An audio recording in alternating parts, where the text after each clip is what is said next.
Greetings, smartphone. We're going to be looking at how we can curve text right in Microsoft Word document. Yes, we're going to be looking at how we're going to actually curve the text right in Microsoft Word. If you notice right here, this is set for the document, so we want to curve the text right here, right? So for instance, maybe if it's the heading or whatever you want to do, you're going to come right up here, you're going to click on Insert, you're going to come all the way here, you're going to click on the word, pointer word art right there.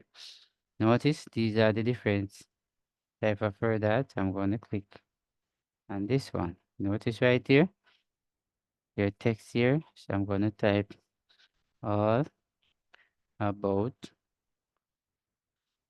computer.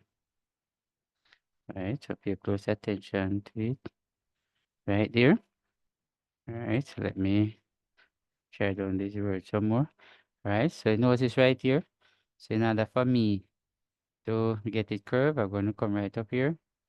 Right, if you notice shape format, if you notice this A right here, we're going to click right at the pointer, come down to the word transform. If you notice the following part, so this is what we're going to click on. This is the one, right? So when I click, you notice it start to take shape. So you can come right here, cursor right here, and drag it down like that, right? And if you notice, our text is curved. So this is how you actually curve text right here in your Microsoft Word document. So thanks for watching. See you in the next video.